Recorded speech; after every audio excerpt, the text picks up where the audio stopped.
Pizza തിന്നണം. പക്ഷേ കുറിച്ചിൽ pizza ഉണ്ടാക്കാൻ കുറേ സമയം വേണ്ടേ? മടി. അങ്ങനെ ഒരു 4-5 ബ്രെഡ് എടുത്തിട്ട് മുറിച്ച് കുഞ്ഞു കുഞ്ഞു പീസുകളാക്കി ക്യൂബ്സാക്കി കത്രികനെ കൊണ്ടോ അല്ലെങ്കിൽ കത്തിനെ കൊണ്ടോ ഇതുപോലെ മുറിക്കാം. നമുക്ക് മടിയുള്ള സമയം പിസ്സയെല്ലാം ആക്കിയിട്ട് ഡോ എല്ലാം കുറേ സമയത്ത് പൊന്താനൊക്കെ വെക്കണം. അങ്ങനെയെല്ലാം ഉള്ള സമയത്ത് ഇതുപോലൊരു പിസ്സ നമുക്ക് തട്ടിക്കൂട്ടി ഉണ്ടാക്കാം. ടേസ്റ്റ് അടിപൊളിയാണ്, ഉണ്ടാക്കാൻ വളരെ എളുപ്പം. അപ്പോൾ ആവശ്യത്തിന് ബ്രെഡ് എടുത്തിട്ട് അങ്ങനെ മുറിച്ചിട്ടുണ്ട്. ഒരു പാനിലേക്ക് വെളിച്ചെണ്ണ ഒഴിച്ച് ചൂടാക്കുക. ചൂടായി വരുമ്പോൾ നമുക്ക് ഈ ബ്രെഡ് ക്യൂബ്സ് ഇല്ലേ, ആ കഷ്ണങ്ങൾ അതിൻ്റെ അകത്തേക്ക് ഇതുപോലെ നിരത്തി വെക്കുക.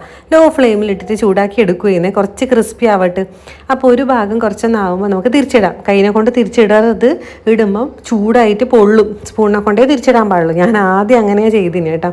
എന്നിട്ട് 2 ഭാഗം ആയി കഴിയുമ്പോൾ അതൊരു പ്ലേറ്റിലേക്ക് ഇതുപോലെ എടുത്ത് മാറ്റുന്നുണ്ട്. ഇനി ഒരു മുട്ട പൊട്ടിച്ച് ഒഴിച്ചിട്ട് അത് നല്ലോണം ഒന്ന് മിക്സ് ചെയ്യുക. ഏത് ബ്രെഡ് അതിൻ്റെ അകത്തേക്ക് ഇട്ടിട്ട് നമ്മളിപ്പോൾ ആക്കി വെച്ച ബ്രെഡില്ലേ അത് ആ ഒരു മുട്ടയിലേക്ക് ഇട്ടിട്ട് നല്ലോണം മിക്സ് ചെയ്യുക. 1-2 മുട്ട എടുക്കാം. ഞാൻ ഒരു 2-3 പീസ് ബ്രെഡ് എടുത്തിട്ടുള്ളൂ ഇത് ചെയ്യുമ്പം. എന്നിട്ട് മുട്ടയിലേക്ക് മിക്സ് ചെയ്തു. ഇനി ഒറിഗാനോ ഇട്ട് കൊടുക്കുന്നുണ്ട് ആ ഒരു മിക്സിയിലേക്ക്.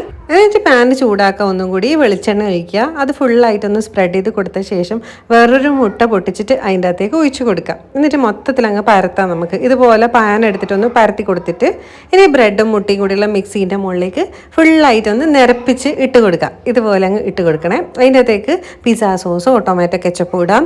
നിറയെ ഗ്രേറ്റ് ചെയ്തിട്ടുള്ള മൊസറല്ല ചീസും ഇട്ട് കൊടുത്തിട്ട് ലോ ഫ്ലെയിമിൽ അടച്ച് വെക്കാം. ഒരു 5 മിനിറ്റ്, ഒരു 6-7 മിനിറ്റ് കഴിയുമ്പോഴത്തേക്ക് ചീസെല്ലാം അലിഞ്ഞിട്ട് നമ്മളെ സൂപ്പർ തട്ടിക്കൂട്ട് പിസ്സ റെഡി ആയിട്ടുണ്ട്. മുറിക്കാം, തിന്നാം. ടേസ്റ്റ് നല്ല അടിപൊളി തന്നെയായിരുന്നു. എല്ലാവർക്കും ട്രൈ ചെയ്ത് നോക്കാം ധൈര്യമായിട്ട്.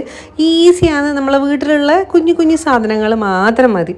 അപ്പോൾ വീഡിയോ ഇഷ്ടമായെങ്കിൽ സബ്സ്ക്രൈബ് ചെയ്യുക, സപ്പോർട്ട് ചെയ്യുക. നെക്സ്റ്റ് വീഡിയോ ആയിട്ട് കാണാം.